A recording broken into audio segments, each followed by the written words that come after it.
الحمد لله. الحمد لله نحمده ونستعينه ونستغفره ونؤمن به ونتوكل عليه ونعوذ بالله من شرور أنفسنا ومن سيئات أعمالنا. من يهده الله فلا مضل له ومن يضلله فلا هادي له. ونشهد أن لا إله إلا الله وحده لا شريك له ونشهد أن محمدا عبده ورسوله. اللهم رب اشرح لي صدري ويسر لي أمري واحلل عقدة من لساني يفقه قولي. بسم الله الرحمن الرحيم. قال هذا صراط علي مستقيم. إن عبادي ليس لك عليهم سلطان إلا من اتبعك من الغاوين. أما بعد فإن أحسن الكلام كلام الله وخير الهدي هدي محمد صلى الله عليه وآله وسلم وشر الأمور محدثاتها وكل محدثة بدعة وكل بدعة ضلالة وكل ضلالة في النار.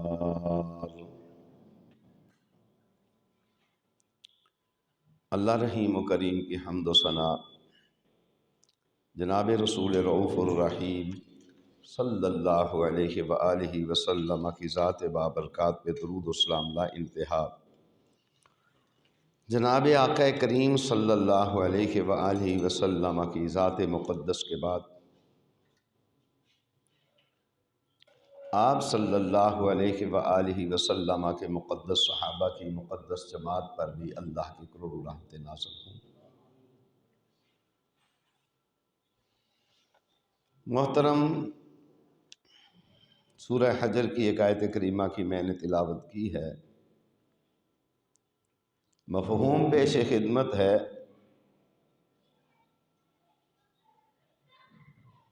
فرمایا کہ ہاں یہی مجھ تک پہنچنے کی سیدھی راہ ہے. میرے بندوں پر تجھے کوئی غلبہ نہیں، لیکن ہاں جو گمراہ تیری پیروی کریں.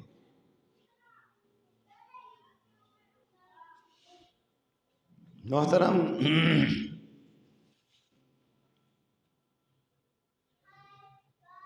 جب ابلیس کو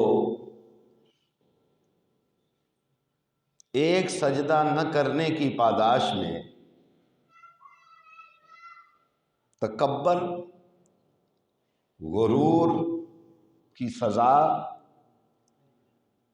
اور انکار و سرکشی کے جواب میں اللہ تعالیٰ نے اس کو راندہ درگاہ قرار دے دیا، تو اس نے رب العالمین کے دربار سے قبروں سے اٹھائے جانے تک مہلت طلب کی، جو اسے اللہ تعالیٰ نے دے دی. مہلت مل جانے کے بعد اس نے ایک اعلان کیا کہ میں اولاد آدم کو صراط مستقیم سے ہٹانے کی ہر ممکن ناممکن کوشش کروں گا. اولاد آدم کو گھیروں گا، اسے شکوک و شبہات میں مبتلا کروں گا، ان کے لیے نیکی کے راستے میں رکاوٹیں ڈالوں گا، اگر میری تمام کوششوں اور کاوشوں کے باوجود انہوں نے نیکی کا کوئی کام کر لیا تو پھر ان کے دل میں ریاکاری کا بیج جو ہے نا اسے بو دوں گا.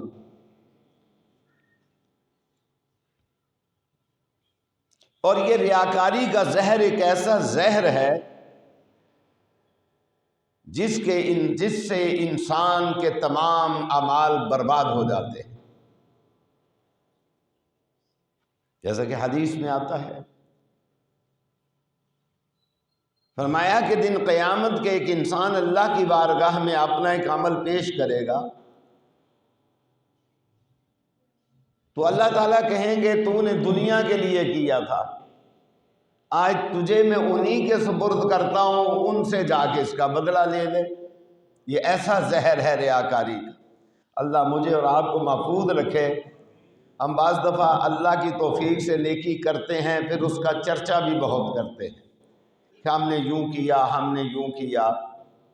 میرے خیال کے مطابق صبر کرنا چاہیے. اگر اللہ نیکی کی توفیق دیتا ہے تو پھر اس پر صابر ہونا چاہیے. یہ نہیں ہے کہ اس کو بھی بتاتا پھرے آدمی، اس کو بھی بتاتا پھرے، اس کو بھی بتاتا پھرے. اللہ کے لیے کرے، اللہ سے یہ توفیق مانگتے رہنا چاہیے. اللہ جب تو نیکی کی توفیق عطا فرماتا ہے تو اس میں ایک چیز اور بھی زیادہ عطا فرما دے کہ اللہ اس نیکی کو اپنے لیے خالص کرنے کی توفیق عطا فرما دے. تو شیطان نے یہ بھی اعلان کیا کہ میں ان کے دلوں میں ریاکاری کا زہر گھول دوں گا. نیکی کرنے کے بعد پھر دنیا میں اعلان کرتے پھریں کہ میں نے یہ کیا تھا، میں نے یہ کیا تھا. اور پھر صراط مستقیم پر گھات لگائے بیٹھا رہوں گا اور کوشش کروں گا کہ اس راستے پر کوئی نہ چلے. کیا کہا اس نے؟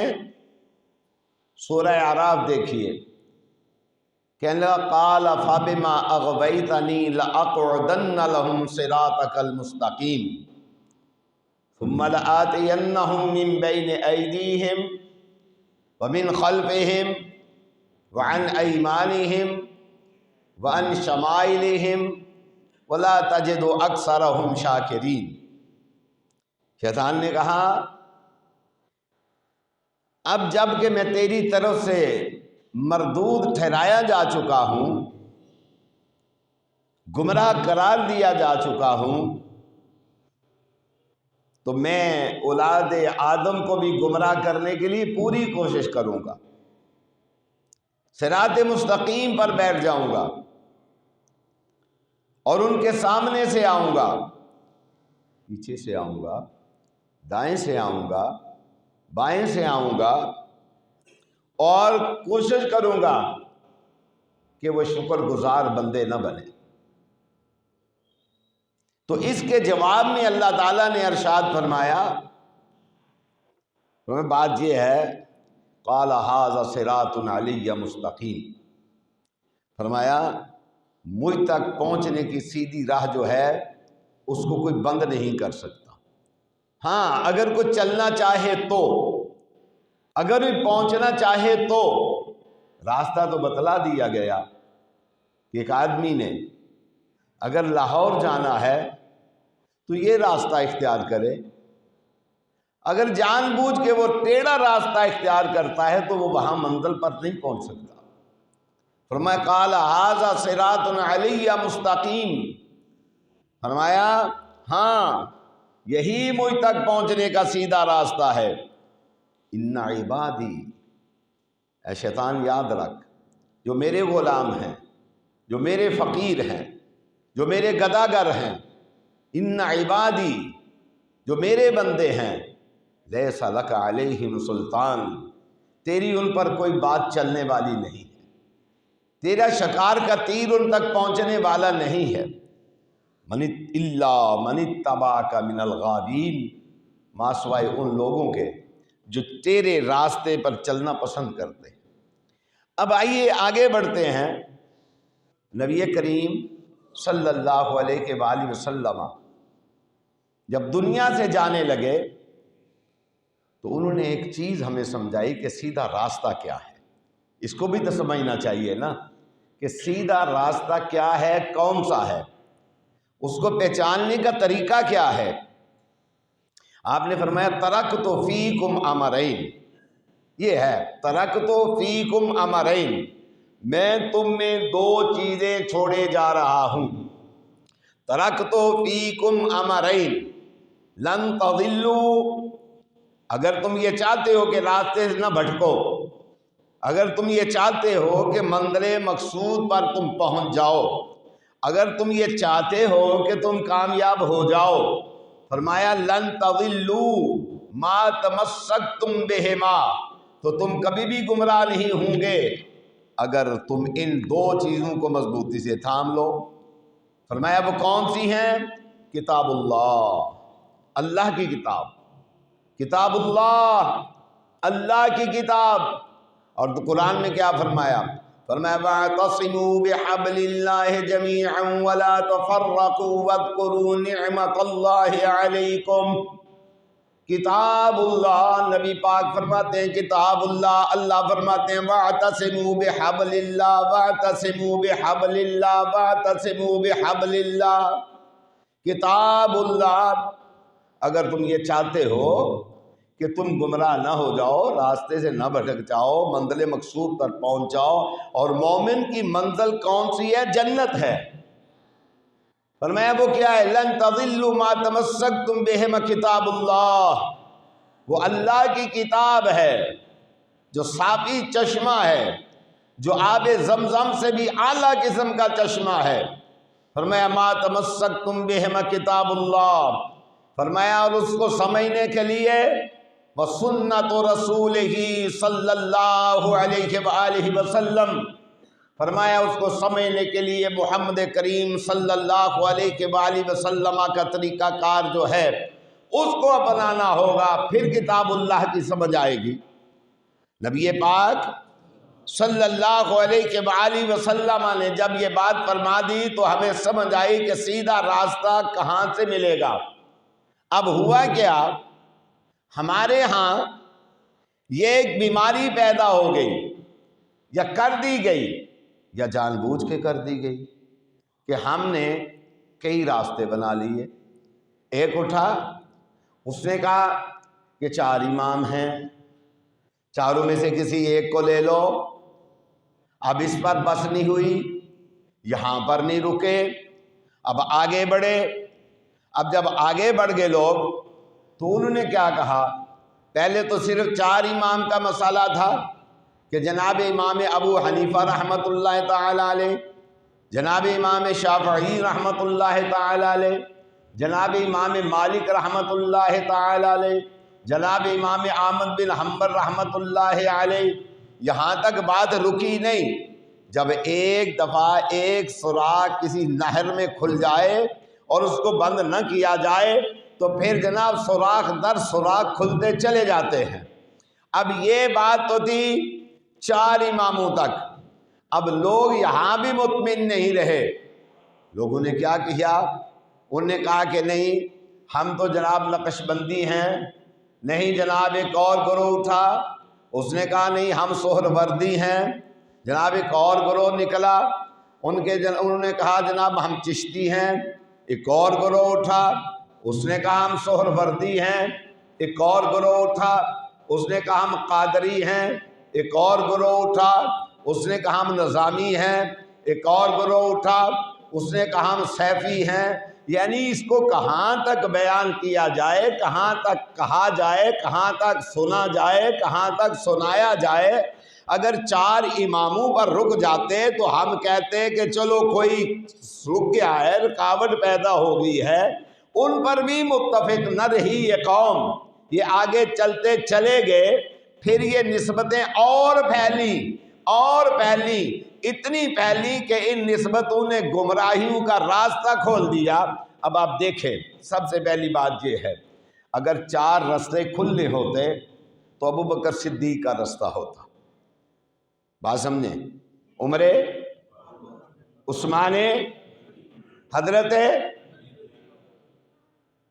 ہمارے نزدیک تو 4 خلفائے راشدین ہیں نا، بڑے 4 صحابہ ہیں، ان کے راستے ہوتے نا، کو دلیل بھی بنتی کہ نبی پاک صلی اللہ علیہ وآلہ وسلم نے فرمایا ما انا علیہ با صحابی.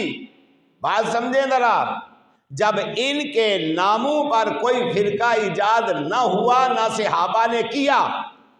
بات سمجھیں، جب ان کے ناموں پر نہ کوئی فرقہ ایجاد ہوا نہ صحابہ نے کیا، نہ صحابہ نے کیا، نہ ابو بکر کی صدیقی ہوتے، فاروقی ہوتے، عثمانوی ہوتے، علوی تو ایک فرقہ باقاعدہ موجود ہے نا جی. لیکن بات یہ ہے کہ یہ لوگوں کے ناموں پر اگر فرقہ ایجاد نہیں ہوا تو ہمارے نزدیک ان سے اعلیٰ نبی پاک صلی اللہ علیہ وآلہ وسلم کے بعد کوئی دوسرا نہیں. یہ لن تضلوا ما تمسکتم بہما کتاب اللہ و سنت رسولہ صلی اللہ علیہ وآلہ وسلم. نبی پاک صلی اللہ علیہ وآلہ وسلم کی بارگاہ رسالت میں ایک صحابی آئے، پتہ نہیں، ہم صحابہ کو معصوم نہیں مانتے، محفوظ مانتے. بات سمجھیں، معصوم نبی علیہ السلام کی ذات ہے جن کو اللہ نے گارنٹی دی ہے کہ واللہ یعصمک من الناس. ہم صحابوں کو محفوظ مانتے ہیں، معصوم ہم نبی علیہ السلام کے علاوہ کسی کو نہیں مانتے. یہ جو معصومیت کا رولا ہے نا، شور مچا ہوا ہے، فلانا بھی معصوم ہے، فلانا بھی معصوم ہے، فلانا بھی معصوم ہے. نبی پاک صلی اللہ علیہ وسلم کے بعد کوئی معصوم نہیں. ہاں الا من عصمہ اللہ، جس کو اللہ معصوم رکھے. لیکن ہمارے پاس کسی کی گارنٹی نہیں ہے، گارنٹی ہے تو نبی پاک کی ہے صلی اللہ علیہ وآلہ وسلم. لے کر گئے تورات کی باتیں ہیں. تورات کس کی کتاب ہے؟ تورات اللہ کی کتاب ہے. اللہ نے اپنے نبی موسیٰ علیہ السلام پر نازل فرمائی ہے. تورات اللہ کی کتاب ہے. اللہ تعالیٰ نے اپنے نبی جلیل القدر پیغمبر حضرت موسیٰ علیہ السلام پر نازل فرمائی ہے. ایک صحابی تورات کی کچھ چیزیں لے کے، آیتیں لے کے نبی پاک صلی اللہ علیہ وسلم کی بارگاہ رسالت میں گئے اور جا کے کیا کہتے ہیں، پڑھتے ہیں کہ میں یہ چیزیں نکال کے لایا ہوں. نبی پاک صلی اللہ علیہ وآلہ وسلم کے چہرہ انور کا رنگ غصے سے لال سرخ ہو گیا. پاس بیٹھے ہوئے صحابی کیا کہتے ہیں، ثقلت کا امک یا عمر. اس کا ترجمہ میں تو یہ کیا کرتا ہوں، تیرا کچھ نہ جائے، تیرا ککھ نہ جائے. ٹھیک ہے نا جی، علماء اپنی سمجھ کے مطابق اس کا ترجمہ کرتے ہیں. میں تو ایک طالب علم ہوں کہ تیرا کچھ نہ بگڑے عمر، تو دیکھتا نہیں ہے کہ محمد کریم صلی اللہ علیہ وسلم کے چہرے کا رنگ غصے سے لال سرخ ہو گیا ہے. جس بارگاہ رسالت میں قرآن کے علاوہ تورات کی تلاوت نہیں کی جا سکتی. بات سمجھیں، تورات کس کی کتاب ہے؟ اللہ کی کتاب ہے. کس نے نازل کی؟ اللہ نے نازل کی. کس پر نازل ہوئی؟ نبی پر نازل ہوئی، رسول پر نازل ہوئی، اولو العزم پیغمبر پر نازل ہوئی، جلیل القدر پیغمبر کو عطا فرمائی گی. جب تورات کی تلاوت کی اجازت نہیں دی جا سکتی، بات سمجھیں، تو ان شرکیہ وظائف کی تلاوت کی اجازت کیسے دی جا سکتی ہے؟ ان شرکیہ وردوں کی اجازت کیسے دی جا سکتی ہے؟ نبی پاک صلی اللہ علیہ وآلہ وسلم کا رنگ جب غصے سے تبدیل ہوا تو جناب عمر رضی اللہ تعالی عنہ کی زبان اطہر سے کیا نکلا؟ رضیت باللہ ربا. رضیت باللہ، ہائے ہائے ہائے، اس میں کمال کی بات ہے. رضیت باللہ ربا، میں راضی ہو گیا اللہ کی ربوبیت پر، جس اللہ نے قرآن نازل فرمایا، صادق الوعد الامین محمد الرسول اللہ جیسا ہمیں نبی عطا فرمایا. رضیت باللہ ربا وبالاسلام دینا، وبالاسلام دینا، اسلام جیسے دین پر میں راضی ہو گیا. وَبِمُحَمَّدٍ نَبِيًّا صلی اللہ علیہ وآلہ وسلم، فرمایا اور محمد کریم صلی اللہ علیہ وسلم کی نبوت پر میں راضی ہو گیا۔ آج کے بعد میں تورات پڑھوں گا، نہ انجیل پڑھوں گا، نہ زبور پڑھوں گا، میں پڑھوں گا تو قرآن پڑھوں گا، جو ہمارے نصیب میں نہیں ہوتا جس کی تلاوت کرنی۔ میں اکثر کہا کرتا ہوں، باہر بھی کہیں جاؤں درس و تدریس کا موقع ملے تو میں یہ گفتگو کرتا ہوں وہاں، کیا میں کہتا ہوں ہم جب بچے تھے، میں اپنی بات کرتا ہوں، تو مسجد میں آتے تھے۔ آج میں بیٹھا اندر مطالعہ کر رہا تھا تو زرتا بھی ہوا، مجھے اپنی ماں یاد آئی۔ ہر آدمی کی محبت ہوتی ہے اپنی ماں کے ساتھ۔ تو میں نے یہ جو جمعے کا خطبہ پڑھتا ہوں نا عربی میں، یہ میں نے مدرسے میں جانے سے پہلے مجھے یہاں اس مسجد میں یاد ہو گیا تھا۔ الحمدللہ نحمدہ ونستعینہ ونستغفرہ، یہ مجھے یہاں یاد ہو۔ میں سوچ رہا تھا کہ میں اتنا چھوٹا تھا، مجھے کون لے کر آتا تھا مسجد میں، مجھے یہ بھی یاد نہیں۔ تو پھر مجھے یاد آیا کہ میری ماں مجھے مسجد کی سیڑھیوں کے پاس چھوڑ جایا کرتی تھی۔ مجھے یاد آیا تو میں رو پڑا کہ میری ماں مجھے مسجد کی سیڑھیوں کے پاس چھوڑ جایا کرتی تھی۔ پھر میری ماں کی دعا کو اللہ نے ایسا قبول فرمایا کہ میں نے 7 برس مسجد نبوی شریف میں درس قرآن دیا۔ پھر میری ماں کی دعا کو اللہ نے ایسا قبول فرمایا۔ میرا بھائی چھوٹا مجھے بتاتا ہے، میری ماں تہجد گزار عورت تھی، خدا کی قسم، سردی ہو گرمی ہو 9 بجے تک مصلی پر بیٹھی رہتی تھی۔ کہنے لگی میں نے اپنی والدہ کو کہا کہ میرے لیے دعا کریں کہ میرا داخلہ ہو جائے مدینہ یونیورسٹی۔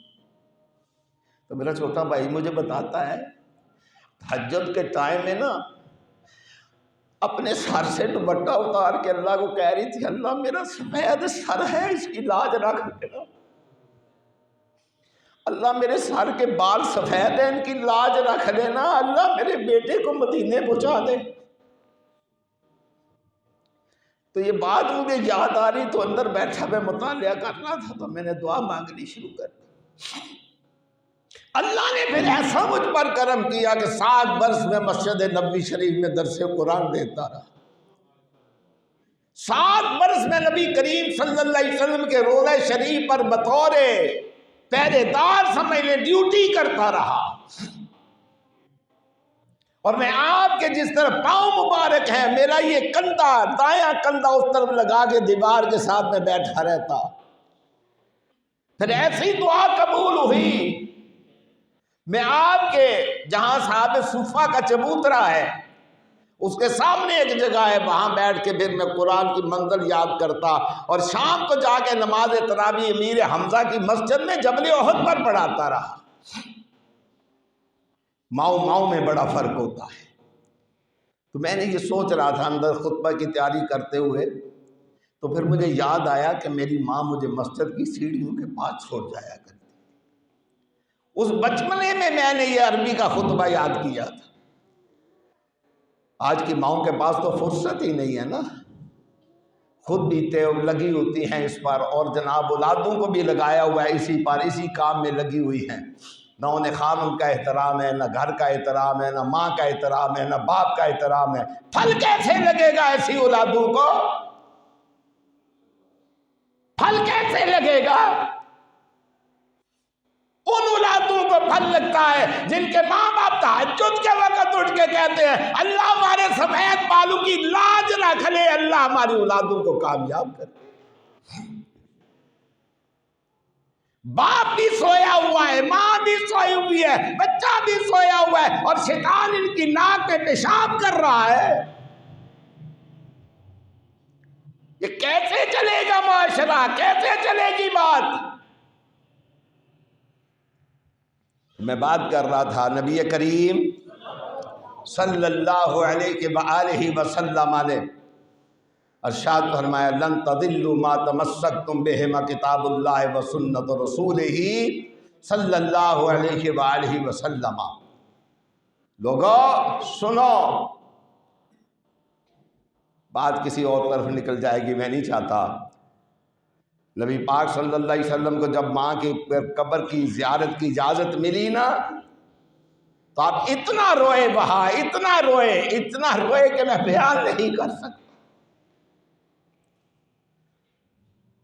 تم تو دعا لے نہیں سکتے کسی کی، نہ باپ سے دعا لے سکتے ہو نہ ماں سے دعا لے سکتے، بد زبان اولادیں ہیں،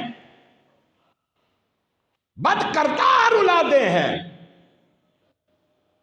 زبان کی بھی بد کردار ہے، اخلاق کی بھی بد کردار ہے، دعائیں کیسے لے گی یہ اولادیں؟ یہ دعائیں نہیں لے سکتی۔ دعائیں لینے کے لیے بھی ایک کردار چاہیے، ایک ماحول چاہیے، پھر جا کے ماں اور باپ دعا دیتے۔ تو نبی پاک صلی اللہ علیہ وآلہ وسلم ارشاد فرماتے ہیں لن تضلوا ما تمسکتم بہما کتاب اللہ و سنت رسولہ صلی اللہ علیہ وآلہ وسلم۔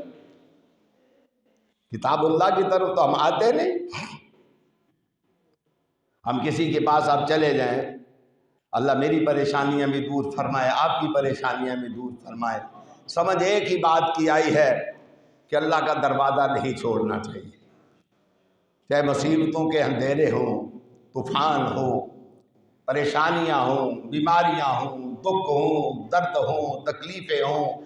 انسان کی زندگی سراپا دکھ و تکلیف ہے، مجسم تکلیف ہے۔ انسان جب تک زندہ ہے تب تک کسی نہ کسی تکلیف میں، پریشانی میں، دکھ میں انسان مبتلا رہتا ہے، رہا ہے، رہے گا۔ لیکن کامیاب ترین انسان وہ ہے جو اللہ کا دروازہ کسی حال میں، کسی عالم میں نہیں چھوڑتا۔ اللہ تو کارساز ہے، اللہ تو کارساز ہے، اللہ تو مالک الملک ہے، اللہ تو خالق مخلوق تو ہے، اللہ خزانوں کا مالک تو ہے، اللہ ہواؤں کا چلانے والا تو ہے، بارشوں کا برسانے والا تو ہے، فصلوں کا اگانے والا تو ہے، پھل پھول لگانے والا تو ہے، اللہ تو ہی تو ہے۔ لن تضلوا ما تمسکتم بہما کتاب اللہ و سنت رسولہ صلی اللہ علیہ وآلہ وسلم۔ آنا آتا ہی نہیں، آتا ہی نہیں، وہ بلاتا ہے، یہ آتا نہیں۔ وہ 5 ٹائم بلاتا ہے، کتنے ٹائم؟ 5 ٹائم بلاتا ہے، 5 ٹائم بلاتا ہے۔ اور جتنا سستا ہمیں مؤذن ملتا ہے نا، اتنا سستا تو ہمارے دکان میں جھاڑو دینے والا بھی نہیں ملتا۔ سمجھ آئی نا بات کی؟ اور پھر ہم اس کی مؤذن کی، امام کی جس طرح غلطیاں نکالتے ہیں، دکان کے اندر جھاڑو لگانے والے کی نکالے، وہ کہتے ہیں بندہ رکھ لے، میں نہیں ہونا کل۔ 5 مرتبہ بلاتا ہے، وہ آ جا، وہ آتے صحیح، وہ آ کے ویکھتے صحیح، وہ آ کے میرے نال گل تے کر، وہ آ نا آ کے بیٹھ جا، گل تے کر، وہ جیڑی بھی کریں گا میں سن لاں گا۔ کیا بات ہے، جیڑی بھی کریں گا میں، وہ چنگی دا اقرار کریں گا وہ بھی سن لیں گا، مندی دا اقرار کریں گا وہ بھی سن لاں گا۔ 5 دفعہ۔ وہ پھر اتنا مہربان ہے۔ اب دیکھیں مکہ مکرمہ میں، مدینہ منورہ میں، اور یہاں پاکستان میں بھی بعض مساجد میں تہجد کی اذان ہوتی ہے۔ اب اس میں ایک نقطہ دیکھیں، جب تہجد کی اذان مؤذن دیتا ہے تو اس میں الصلاۃ خیر من النوم نہیں کہتا۔ تہجد کی اذان میں الصلاۃ خیر من النوم نہیں کہتا۔ کیوں؟ یہ جو ہے نا، یہ دعوت جو ہے تہجد کی، یہ سمجھ لیں وی آئی پی لوگوں کے لیے ہے۔ کن کے لیے؟ وی آئی پی لوگوں کے لیے۔ اوے آ جاؤ، آ جاؤ، آ جاؤ، ٹھیک ہے نا؟ عام لوگوں کی دعوت نہیں ہے، یہ وی آئی پی لوگوں کی دعوت ہے۔ آ جاؤ۔ عام دعوت کیا ہے؟ الصلاۃ خیر من النوم، یہ دعوت عام ہے۔ تہجد کی دعوت خاص ہے کہ تمہارے لیے خاص ضیافت کا انتظام ہے، آ جا بہ کے کر لیے، آ جا بہ کے کر لیے۔ آنا نصیب بھی تو ہو نا، آنا نصیب بھی تو ہو نا، آیا بھی تو نصیب سے جاتا ہے نا، بغیر نصیب کے تو نہیں آیا جاتا۔ آئے گا تو وہ جس کے اندر کوئی خاص محبت ہوگی اپنے رب کی۔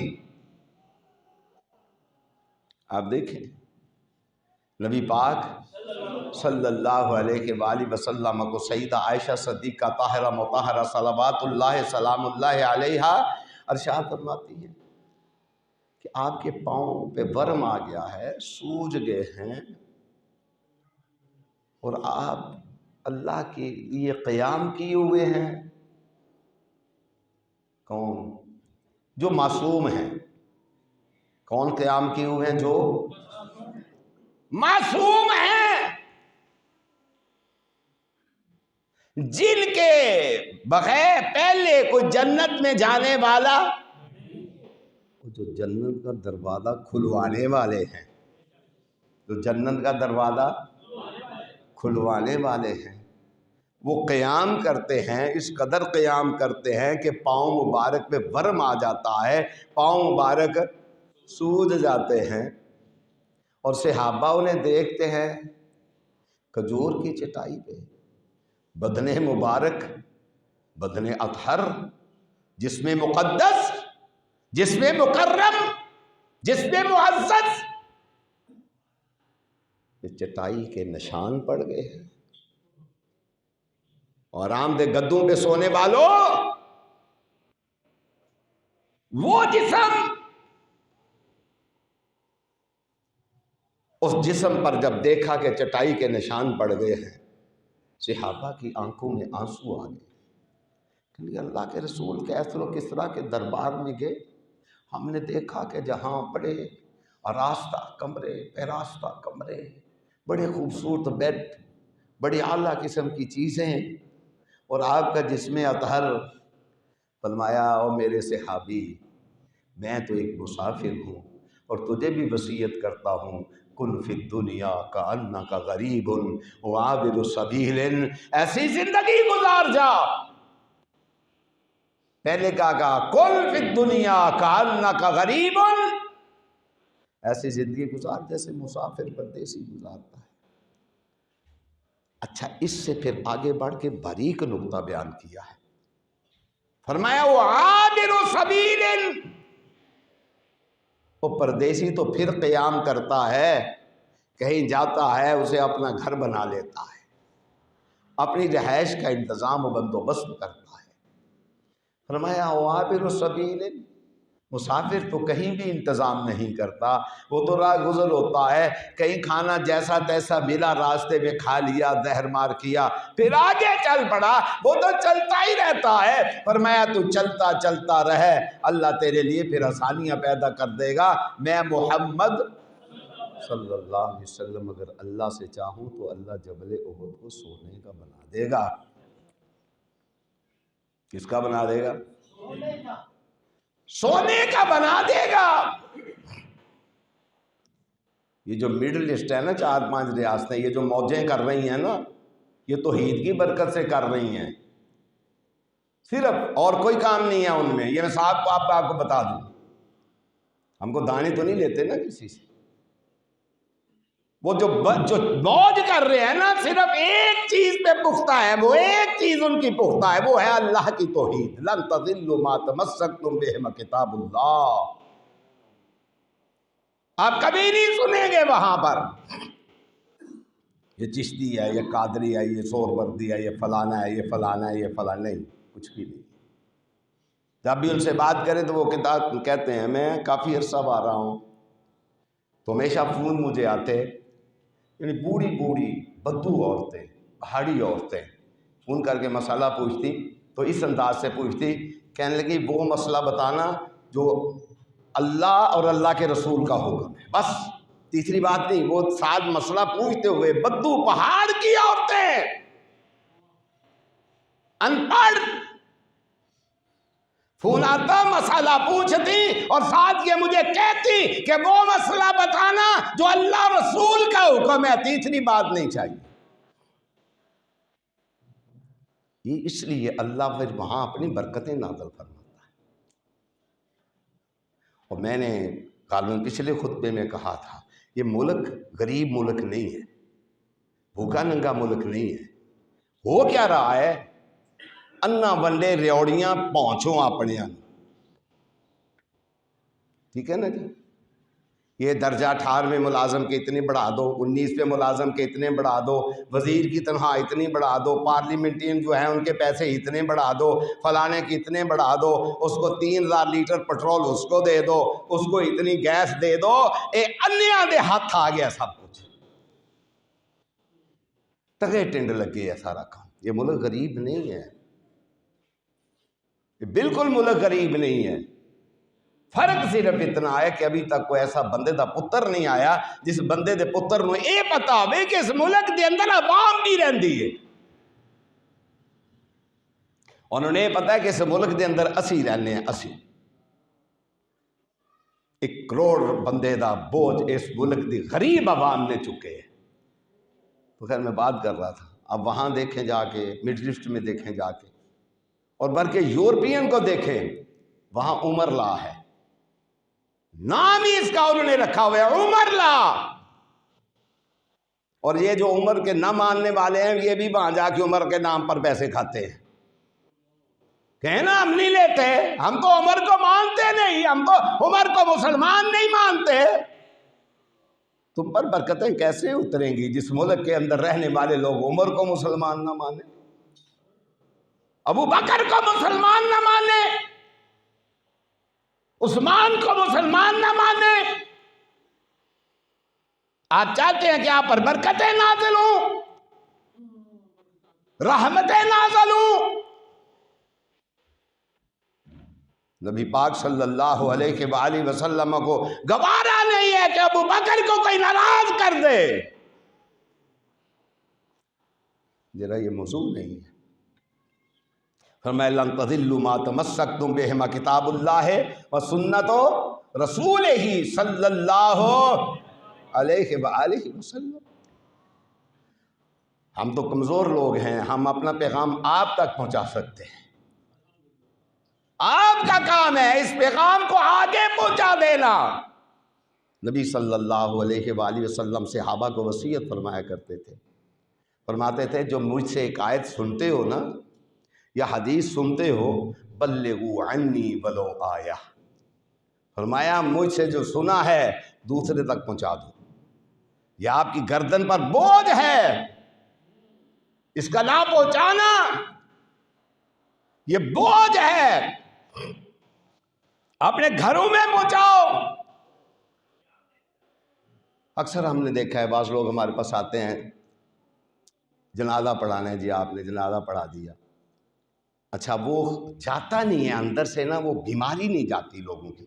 ہم یہ چاہتے ہیں یہ بیماری چلی جانی چاہیے، یہ بیماری ختم ہونی چاہیے۔ اچھے بڑے معاہد گھرانے ان میں یہ جراثیم نہیں مر رہا۔ کون سا جراثیم میں بتاتا ہوں، تیسرے دن آؤ جی دعائی کرا جاؤ، درس ہی دے جاؤ، اور تسی کیوں نہیں سدھر دے؟ یہ خناس کیوں نہیں مرتا اندر سے؟ اس خناس کو مر جانا چاہیے، اس جراثیم کو ناپید اور ختم ہونا چاہیے۔ لن تضلوا ما تمسکتم بہما کتاب اللہ و سنت رسولہ صلی اللہ علیہ وآلہ وسلم۔ ایک کام نبی علیہ السلام نے نہیں کیا، ختم۔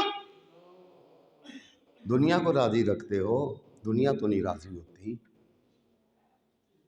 دنیا دے متعلق تے مشہور ہے نا جی،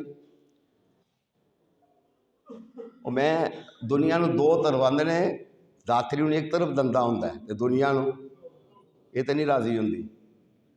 میں ایک ولیمے میں گیا یہاں، تو میں نے ویسے ایسا ولیمہ نہیں دیکھا، وہی دیکھا ہے بڑی جگہوں پر ہم لوگ آتے جاتے رہتے ہیں، ہم بھی مولوی لوگ ہیں، ویسا ولیمہ میں نے نہیں دیکھا۔ اخروٹ کا سلاد الگ، پستے کا سلاد الگ، سلاد کی کئی قسمیں تھیں۔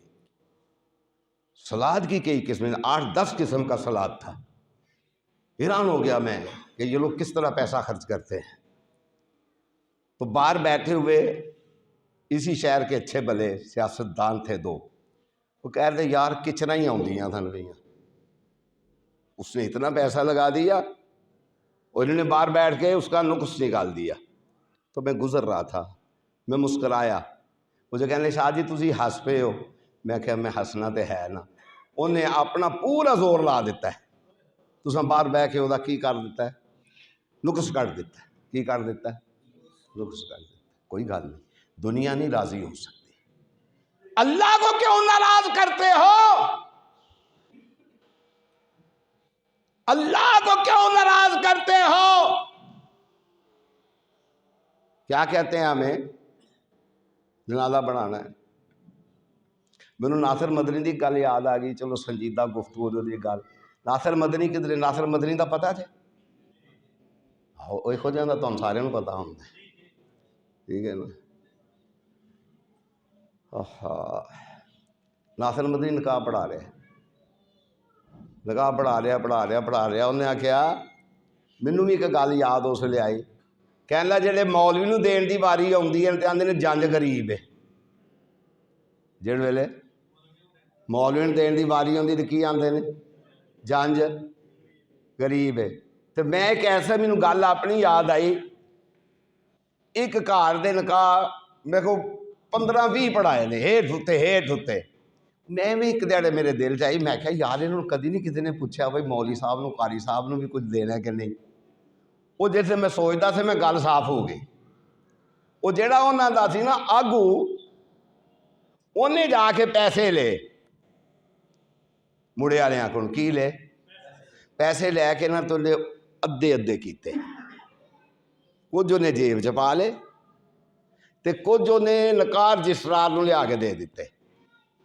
میں کہا اج مینوں سمجھ آئیے انہیں بکھرا کاروبار کھولے ہے، اتوں پیسے لے لیندا ہے تے مینوں آ کہندا جزاک اللہ خیر شاہ جی۔ خدا دی قسم ہے، میں مذاق نہیں جے کردا پیا۔ میں اس دن کھل گئی نا گل، میں کہا انہیں پیسے گن کے بکھرے کر کے انہیں جڑے منگے نے انہوں دے دے، باقی جیب چ پا کے مینوں شاہ جی جزاک اللہ خیر، تہاڈا بڑے شکریہ، تہاڈی بڑی مہربانی ہے، تسی آ کے نکاح بڑھا دیتا ہے۔ میں کہا کاروبار تے تو کھولے ہے نا، ہوں 8-10 ہزار دی لا لینا، میں جڑے نکاح پڑھان میں آنا، تو اپنی دیہڑی لا لینا، تو تے آکھ رہے نا جزاک اللہ خیر۔ یہ حال ہے اس قوم کا، یہ ہے حال۔ تو ٹل جا، ٹل دے تو مولویاں نال بھی نہیں نا۔ ناصر مدنی آندا ہے مولویاں، مولوی دی باری آندی آندے نے شاہ جی جنج بڑی غریب ہے، تے ٹولا والے اتنے دستی 21 لاکھ دی چھڈ دیندے نے، وہ تہاڈے مامے دے پتر لگدے نے کہ پھپھی دے پتر لگدے نے، کیڑی رشتہ داری انہاں نال؟ وہ جیسا مال اسی راستے پر جاتا ہے۔ میں اکثر کہا کرتا ہوں بہت کم خوش نصیب ہیں جن کا مال کو عالم دین کھاتا ہے، بہت کم لوگ ہیں۔ وہ قرآن کا حافظ کھاتا ہے، دین کے کام پر لگتا ہے۔ اس کا مطلب یہ نہیں کہ میں آپ سے مانگ رہا ہوں، میں آپ کی رہنمائی کر رہا ہوں۔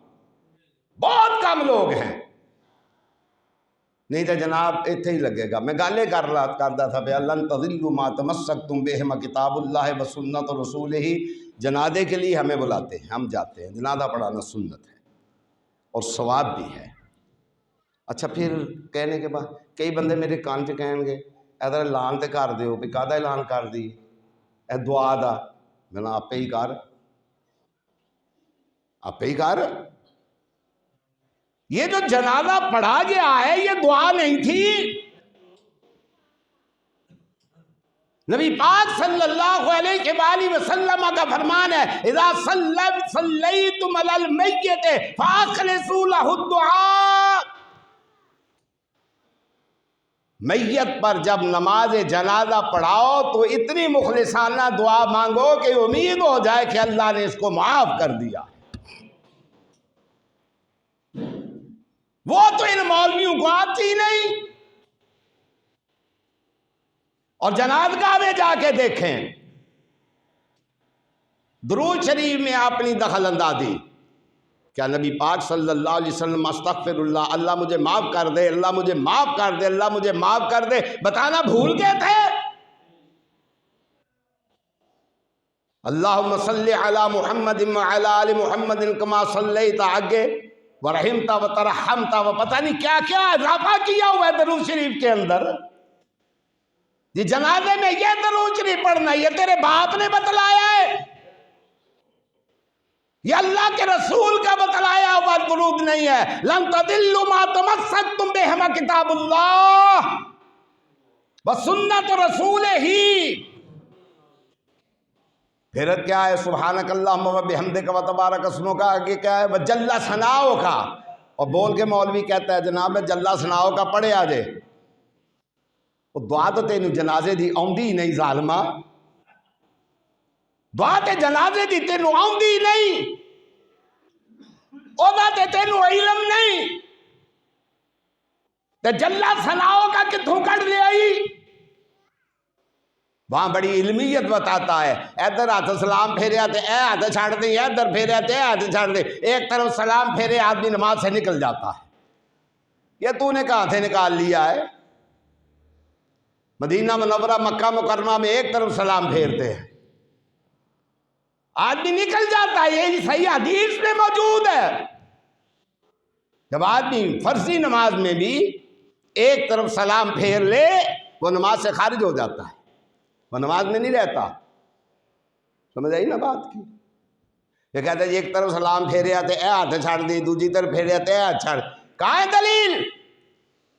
لن تضلوا ما تمسکتم بہما. اللہ کے رسول کے ساتھ مقابلہ گاڑ رکھا ہے. اور یہ بڑے جو ہمارے دوست احباب ہیں توحید والے ہیں بھی توحید والے، یہ بھی ڈرتے ہیں معاشرے سے، لوگوں سے ڈرتے ہیں. لوگ کہنے لو جی کھاندے پیندے نے بندہ مر گیا ہن ٹکر نہیں دے سکے. یہ ٹکر انہوں لگتا ہے؟ ایڈے ایڈے فرنیچر دے کاروبار والے، ایڈے ایڈے کپڑے دے کاروبار والے، ایڈے ایڈے سونے دے کاروبار والے.